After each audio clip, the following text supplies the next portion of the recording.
What's up, everybody? I wanted to make a video about what to expect week one. So realistically, what things are you going to run into, problems, etc., in your first week dieting? So the first one is energy. So the way that our system works is we are trying to get your body to deplete all its glycogen stores and switch over into burning fat for energy, right? So in order to do that, we have to deplete all your carbs out. Hence, we're actually doing deplete week, right? That's why week one is called deplete week. So here's how it works energy-wise. So typically what will happen for most people is Monday, Tuesday, and normally for some people, even all the way through Wednesday, you're going to start to feel a little bit tired, right? You're going to be very irritable, so be aware of that. You are going to be a little bit more irritable. It is the diet, so you can blame the diet. You don't have to blame anyone else. So you will be a little bit more irritable, and you will be tired. You will be foggy. You may even get a headache, okay? These are all things that we have had people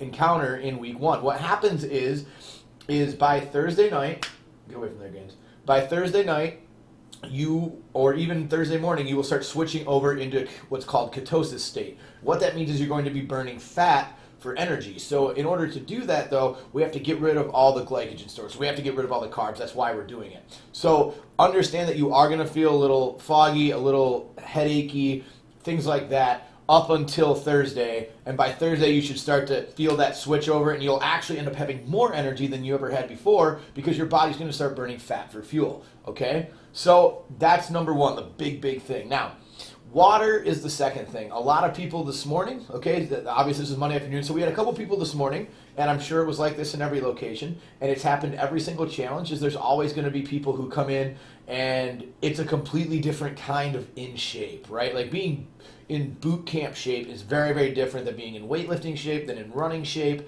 than in any other shape that you can be in. So take myself, for example, right? So Thursday I was able to do abs, or core day with the boot campers for the first time since we've opened in Holland, which is almost 2 months now.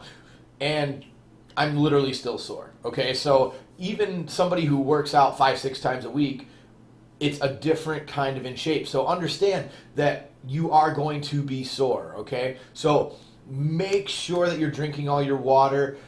Make sure, especially if you're someone who is working out early in the morning, if you have the ability to wake up a half hour to 45 minutes before you work out and have a quick protein shake, it is going to help you. Having something in your system is going to help you. Now, there are people who will come out and work out on nothing, and that's fine. Typically, those are the early morning people. But if you have the ability to try to eat something before you come in, having something in your system is great. Also, make sure that you drink at least 20 ounces of water before you come in, especially in the morning, because what happens is your body's fasted all night long, right? So since your last meal, it hasn't any water, hasn't any food. So if you come in the morning, you're dehydrated probably because you haven't drank anything in 12 hours or 8 hours or however long it's been since you drank something last.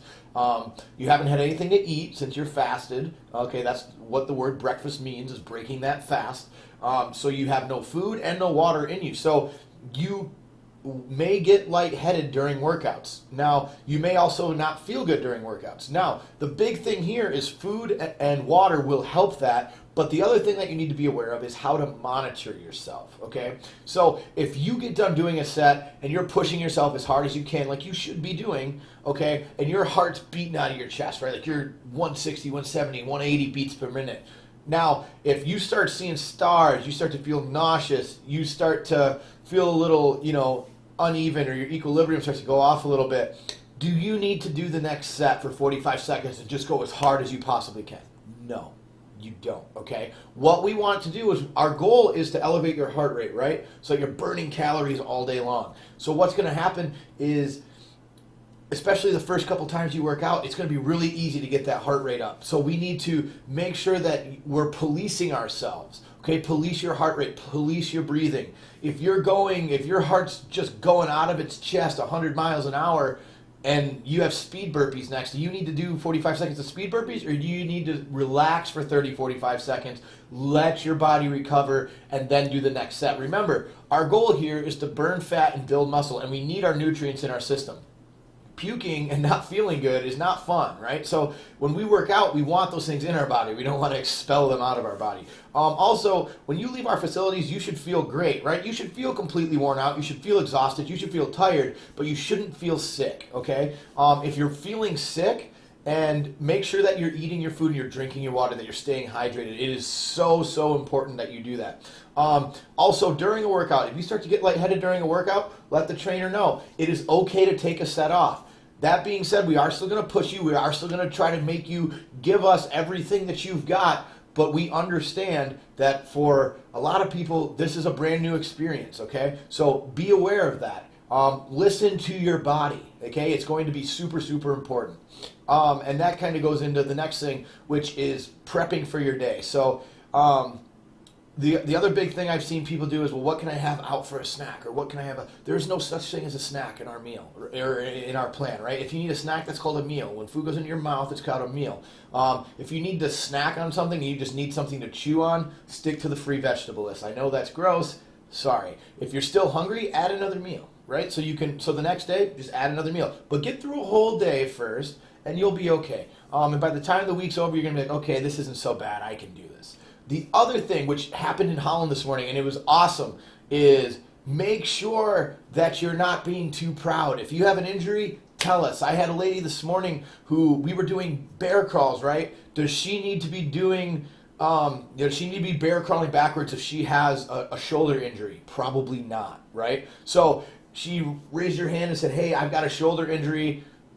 Awesome, do this instead. If you have an injury or you have something that's been bugging you or that is a recurring injury in your past, let your trainer know, because if we don't know, we don't know how to help you, right? If we don't know that you have an injury, we just have no idea what's going on with you. We don't understand how we can push you, and we need to be able to know that so that we can make things better for you. So make sure that you're telling your trainers every single time, hey, I've got this issue, blah, blah, blah.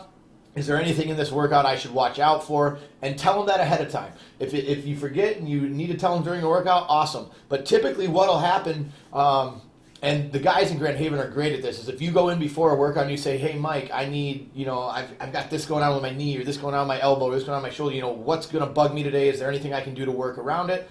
I promise you they will say, okay, this is the one you're going to have to watch out for, this one you have to watch out for, maybe do this instead, or try this, let me know if it hurts, if it bugs you at all, do this, or let me know. And we are always, always, always willing to help you and want to help you, because the number one biggest thing that deters people from continuing to work out is when they hurt themselves. So don't hurt yourself, stay safe, and let the trainers know. That's what we get paid to do, is to keep you safe and to kick your butts, right? So as long as we're doing those two things, if we don't know the first part, we can't keep you safe. So remember to always let us know your injuries and ask ahead of time, hey, what's going to bug me with this? And do that every single day. Every single day be like, hey, this is what I've got going on. What do I need to watch out for today? And what's going to happen is by the time the week's over, by the time next week starts, the trainer's going to know ahead of time, hey, this person's got this issue, let's give them this to do, or let's give them this to do. And they can kind of plan ahead a little bit instead of on the seat of their pants. So it'll actually make things even better for you going forward.